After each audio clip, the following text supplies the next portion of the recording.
యేసు నామంలో మీకు శుభములు సమృద్ధిగా కలుగును గాక. మధురం నీ వాక్యం అనే కార్యక్రమానికి స్వాగతం. ఈరోజు మనం యేసు సిలువలో ముగించిన పని అనే అంశం ధ్యానించుకుందామండి. The finished work of Jesus on the cross.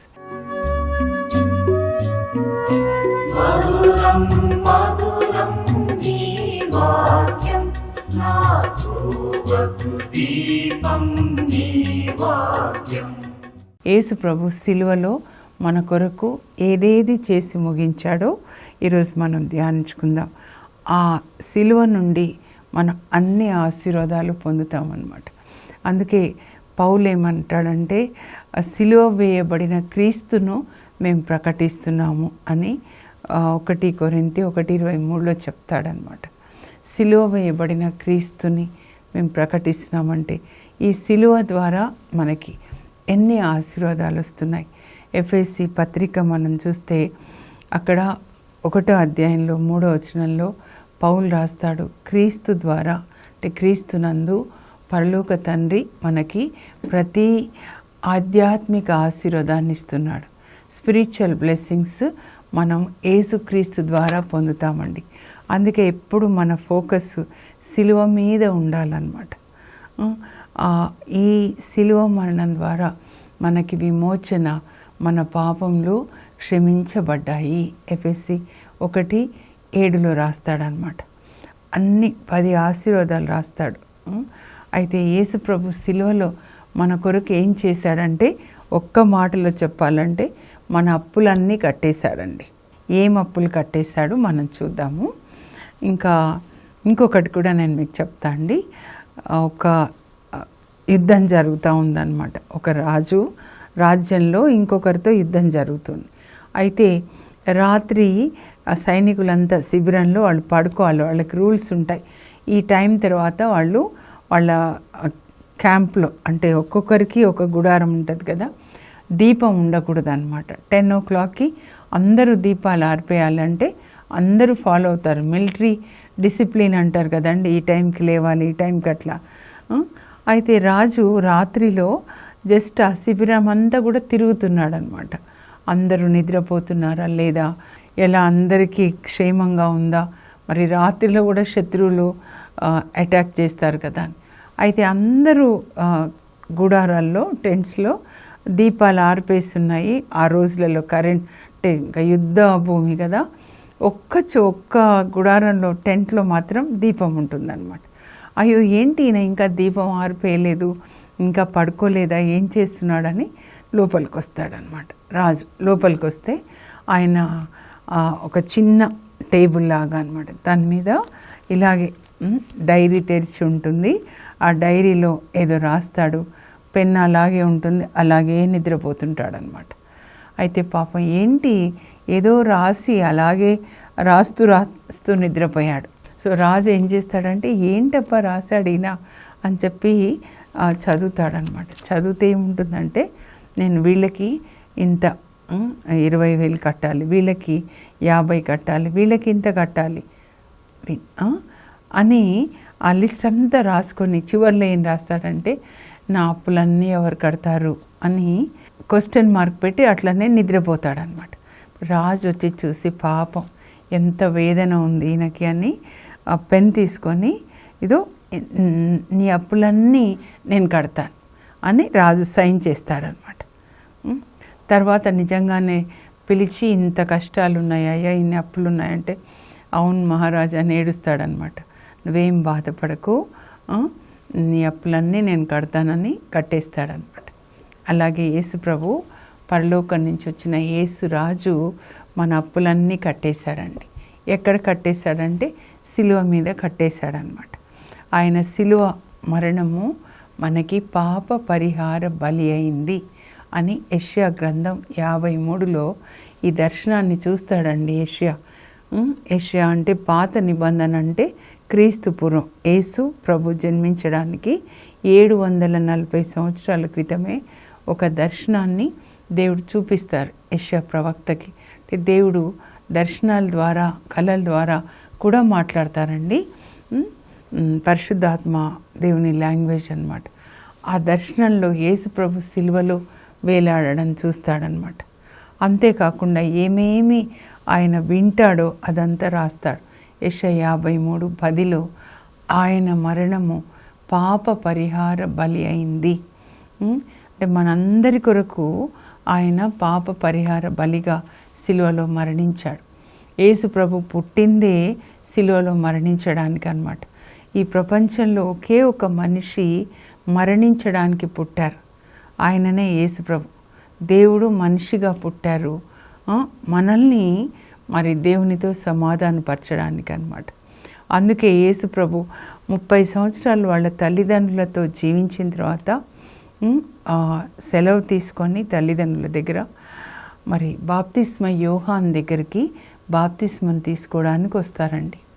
యోహాన్ సువార్త 1:29 అప్పుడు యేసుప్రభు వస్తుంటే బాప్తిస్మ యోహాను యేసుప్రభుని చూపిస్తూ ప్రజలకు ఏం చెప్తాడంటే, ఇదిగో లోక పాపములను మోసుకొని పోవు దేవుని గొర్రెపిల్ల.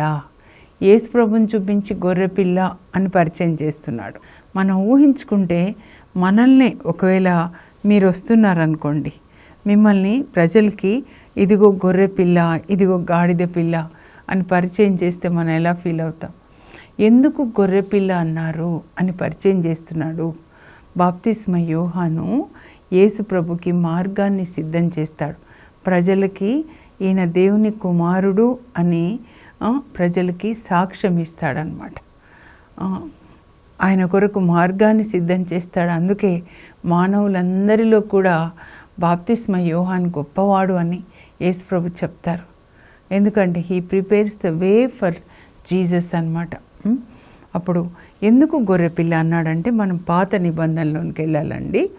లేవియకాండం 16వ అధ్యాయము, ఇంకా లేవియకాండం అంతా చూసినా కూడా అక్కడ ఏంటి అంటే ప్రధాన యాజకుడు, యూదుల ప్రధాన యాజకుడు సంవత్సరానికి ఒకసారి అంటే ప్రాయశ్చిత్త దినాన గొర్రెపిల్లని వధించిన తర్వాత లేదా మేకని రక్తం తీసుకొని అతి పరిశుద్ధ స్థలంలోనికి, గుడారంలో 3 భాగాలు ఉంటాయండి. మొదటిది ఆవరణ, ప్రజలందరూ అక్కడికి వస్తారు. రెండవది పరిశుద్ధ స్థలం, యాజకుడు మాత్రమే ప్రతిదినం అక్కడికి వెళ్ళి దేవునికి ప్రార్థన చేస్తాడు, అర్పిస్తాడనమాట.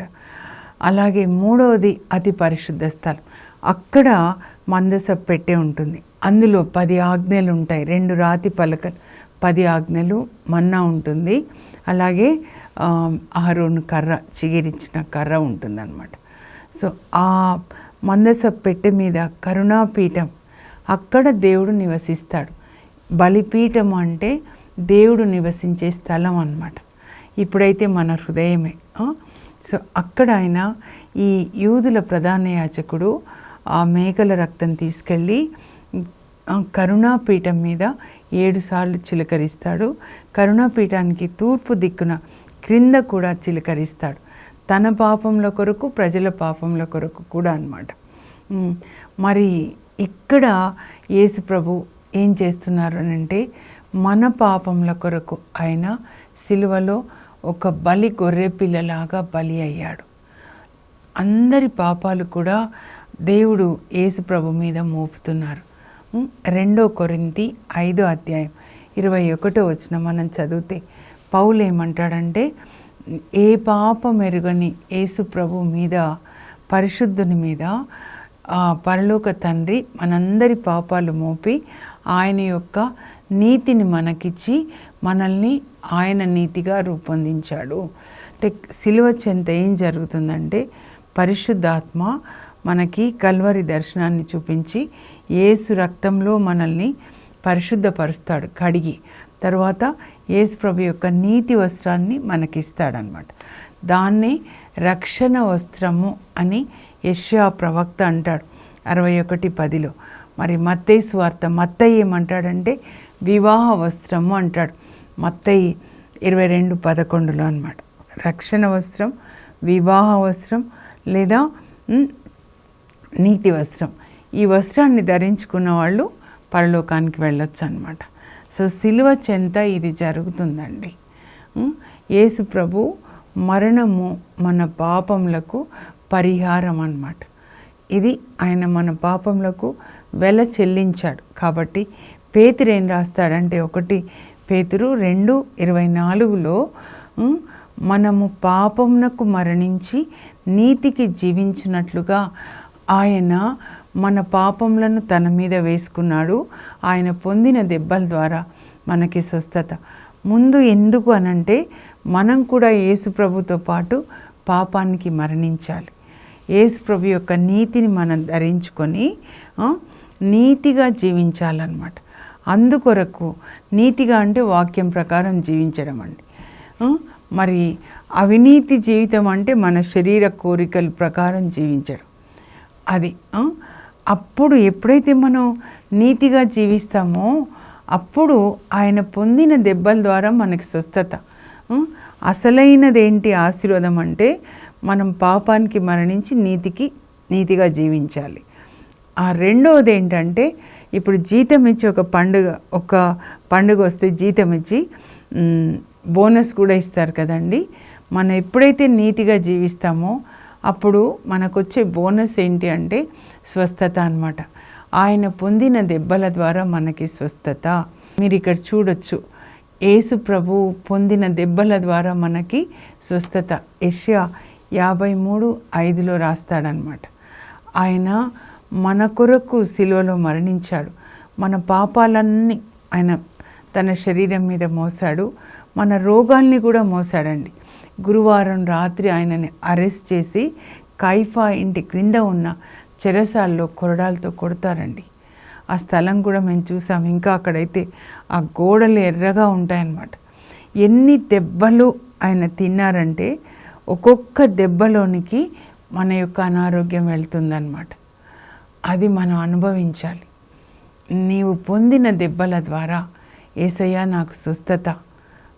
కనుక మనం ఇట్లా ప్రార్థన చేసుకోవాలి. నా అనారోగ్యం నువ్వు తీసుకొని ప్రభువా నీ ఆరోగ్యం నాకు ఇవ్వు. నా పాపం నువ్వు తీసుకొని నీ యొక్క నీతిని నాకు ఇవ్వు. అలా సిలువ చెంత మనం ప్రార్థన చేసుకోవాలన్నమాట.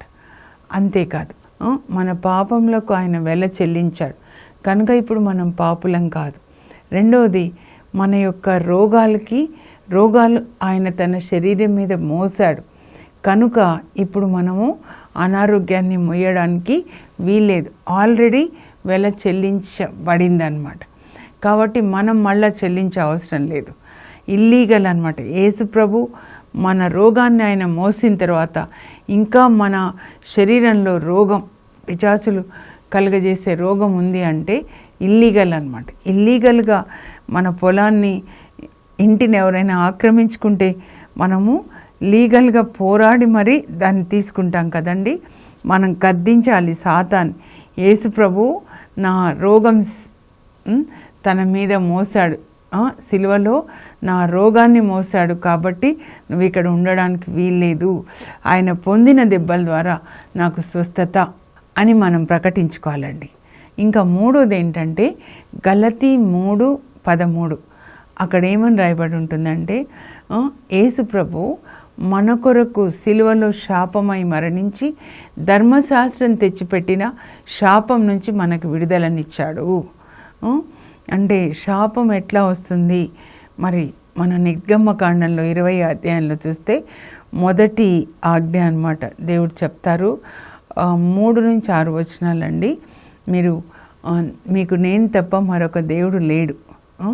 ఎవరిని కూడా ఆకాశంలో కనిపించే వాటిని భూమి కింద ఉన్న దేన్ని కూడా మీరు ఆరాధించొద్దు. వాటి ప్రతిరూపాలు చేసుకోవద్దు, వాటికి మొక్కకూడదు. అలా చేస్తే తండ్రులు చేసిన తప్పులకి కొడుకులు మునిమనుమలు నేను 4 తరముల దాకా శపిస్తాను అని చెప్తారనమాట. అయితే ఈ ఎవరెవరు శాపగ్రస్తులు అని యెషయా 5లో కూడా రాయబడి ఉంటుందండి. 5, 6, 7, 11 వచనాల వరకు ఉంటుంది. పొలానికి పొలము, ఇంటికి ఇల్లు కలుపుకొని ఇంకా ఎవరికి ఏం లేకుండా అంతా ఆక్రమించుకునే వాళ్ళు శాపగ్రస్తులు అని ఉంటుందన్నమాట. అందరి కొరకు దేవుడు ఇచ్చారండి భూమిని, కానీ ప్రతి ఒక్కటి కూడా మొత్తం పొలమంతా నాకే, ఊరంతా నాకే అంటే మిగతా వాళ్ళు ఏమైపోతారండి? ఆ విధంగా శాపం అన్నమాట. అందుకే యాక్యుములేషన్ ఆఫ్ ప్రాపర్టీ, ఆ ధనాన్ని పోగు చేసుకోవడం అనేది పాపం అని చెప్తారు ఒక పునీతులు అన్నమాట. ఇంకా వేగోనే లేచి రాత్రి పొద్దుపోయిన దాకా మద్యాన్ని సేవించే వాళ్ళు శాపగ్రస్తులు. తండ్రి త్రాగుబోతైతే శాపము ఇక్కడ వరకు వస్తుందండి, కొడుకులు మనవల వరకు.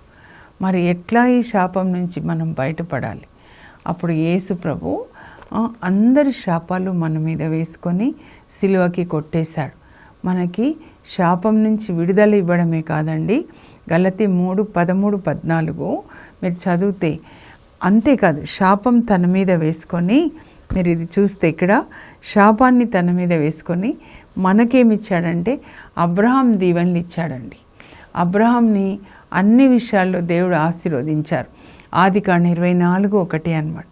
నేను మెల్లగా ఎందుకు చెప్తున్నా అంటే మీకు అర్థం కావాలి. గబా చదవకూడదు బైబిలు, గబా వినకూడదు. మెల్లగా ఒక్కరే కూర్చొని పీస్ఫుల్గా సెల్ ఫోన్ ఆఫ్ చేసి పక్కన పెట్టండి. అప్పుడు మీ మనసంతా దేవుని మీద జాగ్రత్తగా విని ఈ వాక్యాలు మీరు నోటితో పలకాలండి.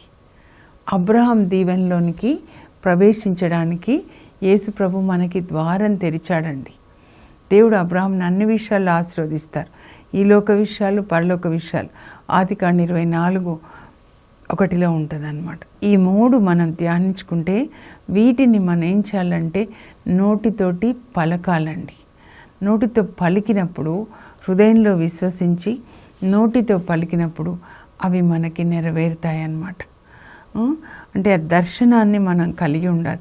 ఇప్పుడు కారు చూడండి, పెట్రోల్ ఉంది, మరి కారు పోతుందా? ఏంటి మనకి ఇక్కడ బైబిల్లో వాక్యాలు ఇవన్నీ ఉన్నాయి యేసు ప్రభుని గురించి. మరి పోవాలి కారు అంటే ఏం చేయాలి? స్టార్ట్ చేయాలి. ఇగ్నిషన్ అంటారు కదా దాన్ని, కారు స్టార్ట్ చేయాలి. అలాగే ఇందులో ఉన్న ఈ వాగ్దానాలన్నీ, ఇంకా ఎందుకు మన అనారోగ్యంతో ఉన్నాం, ఇంకా ఎందుకు శాపంలో ఉన్నాం? మీరు చూసారా కొన్ని ఫ్యామిలీస్ నేను చూస్తూ ఉంటే, ఒక ప్రాంతం నుంచి వడకానికి వచ్చిన వాళ్ళండి జీవధారకి, పిల్లలు 3 తీసుకొస్తే 3 గుడ్డివాళ్ళుగా ఉంటారు. ఇంకొకరిని చూస్తే 3 మూగవాళ్ళుగా ఉన్నారు. ఇంకా కొంతమంది చెప్తారు, మా ఆయన 45 సంవత్సరాలకి చనిపోయాడు, మా మామగారు అంతే, వాళ్ళ నాన్న అంతే, అదే వయసు వచ్చినప్పుడు వాళ్ళు పొలంలో పాము గరిస్తే చనిపోయారు. జరిగిన కీడు మళ్ళా జరుగుతుంది అంటే మ్యారేజెస్ బ్రేక్ అయిపోతాయి, అబార్షన్స్ అవుతాయి. తండ్రి, తాత, ముత్తాత పాపం నుంచి విడుదల, శాపం నుంచి విడుదల, రోగాల నుంచి విడుదల కొంతమంది చెప్పుకుంటుంటారండి. ఇదంతా ఈ డయాలసిస్, కిడ్నీ ప్రాబ్లము మా అందరికీ ఉంటుంది. ఇలా వాళ్ళ ఇంటి పేరు చెప్పి అందరికీ ఉంటుంది. ఉండదండి. మీరు ఆ ఇంట్లో నుంచి కత్తిరించబడి యేసు ప్రభుతో మీరు అంటుకట్టబడాలి, ఈ వంశంలోనికి రావాలి. యేసు ప్రభుతో అంటుకట్టబడితే రోగాలు ఉండవండి, ఆరోగ్యం ఉంటుంది, శాపాలు ఉండవు, దీవెనలు ఉంటాయన్నమాట. ఆ తర్వాత పాపం ఉండదు, ఆయన నీతిని మనం ధరించుకుంటాం అన్నమాట. ఇది మన ఎట్లా అంటే, ఎలా ఇది జరుగుతుంది అంటే, ఇప్పుడు డాక్టర్స్ అనారోగ్యంగా ఉంది అంటే ట్యాబ్లెట్స్ ఇస్తారు కదండి, ఆ ట్యాబ్లెట్స్ లోపలికి వెళ్ళాలన్నమాట. లోపలికి వెళ్ళి ఆ రక్తంలో కలిసినప్పుడు ఒక్కొక్క భాగంలోకి వెళ్ళాలి, అప్పుడు స్వస్థత. క్యాన్సరే అనుకోండి. అలాగే ఇది ఈ వాక్యము ఎక్కడికి వెళ్ళాలంటే మన శరీరంలో నుంచి, మన మనస్సులో నుంచి మన ఆత్మలోనికి వెళ్ళాలి. అప్పుడు ఆత్మకి పాపం పోతుంది, రోగం పోతుంది, శాపం పోతుంది. ఆత్మకి స్వస్థత అయిందంటే మనసుకి శరీరానికి కూడా అవుతుందండి. మనము దర్శనంలో చూడాలన్నమాట. పరిశుద్ధ ఆత్మ మనలోనికి వచ్చినప్పుడు పౌలు చేసిన 4 ప్రార్థనలు చెప్పాను. పరిశుద్ధాత్మ మనలోనికి వచ్చినప్పుడు మన ఆత్మని గర్భం ధరించి కంటాడు. అప్పుడు పరిశుద్ధాత్మ మనకేం నేర్పిస్తాడంటే, నాకు ఇదే చూపించారండి, ఇలాగే చూపించారు 97లో పోటాలో యేసు ప్రభుని ఇలా చూపించారు జీవంతో. చూడు, యేసు ప్రభు నీ కొరకు సిలువలో ఎంత రక్తం చిందాడో చూడు, నీ కొరకు ఎన్ని దెబ్బలు పొందాడో చూడు, నిన్ను పాపం నుంచి నిన్ను విడిపించాలి అని చెప్పి. ఈ దర్శనం నన్ను మార్చిందండి. పరిశుద్ధాత్మ మనలోనికి వస్తే మన హృదయంలో ఈ యొక్క దర్శనాన్ని చూపిస్తాడనమాట. చూపించి అప్పుడు బైబిల్ చదివించి, ఇప్పుడు నీ కొరకు యేసుప్రభు మరణించాడు కదా, నోటితో చెప్పు. అప్పుడు మనం చెప్పాలన్నమాట, యేసుప్రభు నా పాపముల కొరకు పరిహార బలిగా మరణించాడు. నోటితో చెప్పినప్పుడు ఏమవుతుందంటే ఈ వాగ్దానాలు ఏవైతే బైబిల్లో ఉన్నాయో అవి యాక్టివేట్ అవుతాయన్నమాట. అంటే పని చేయడం, ఇక్కడ జీవం లేకుండా ఉంది. మీరు హృదయంలో విశ్వసించి నోటితో పలుకుతే అప్పుడు అది జరుగుతుందన్నమాట. యేసు ప్రభు పొందిన దెబ్బల ద్వారా నాకు స్వస్థత. అందుకే సామెతలు 4:22లో మీరు దేవుని వాక్యాన్ని మీ కళ్ళ నుంచి పక్కకు పోనీయకుండా, మీ చెవుల్లోంచి పక్కకు పోనీయకుండా, మీ నోటిలో పలుకుతూ మీ హృదయంలో దాచుకొని దాన్ని పాటిస్తే అప్పుడు ఈ దేవుని ఆజ్ఞలు, వాక్యము మీ సర్వ శరీరానికి ఆరోగ్యం. అంటే మీ హృదయానికి, మనస్సుకి, శరీరానికి కూడా ఆరోగ్యం అన్నమాట. మీ యొక్క ఒక్కొక్క కణంలోనికి యేసుప్రభు వాక్యం వెళ్ళాలండి. అప్పుడు మనకి ఇది జరుగుతుంది అన్నమాట. నోటితో పలకాలి, హృదయంలో చూడాలి. ఇది ఆయన పొందిన దెబ్బల ద్వారా మనకు స్వస్థత అని మన ఆత్మలో పరిశుద్ధాత్మ మనకు చూపిస్తాడు. చూడని చూపిస్తాడు అనమాట. అప్పుడు మనకి జరుగుతుంది. మీరు నోటితో ఇవి పలకండి, స్క్రీన్ మీద మీరు చూడండి, నేను చదువుతాను. సిలువపై యేసు ముగించిన పని.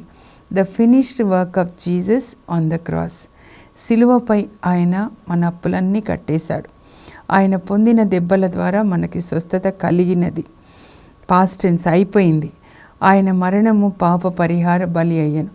క్రీస్తు మన కొరకు శాపమై ధర్మశాస్త్రం తెచ్చిపెట్టిన శాపం నుండి మనలను విముక్తి చేసెను.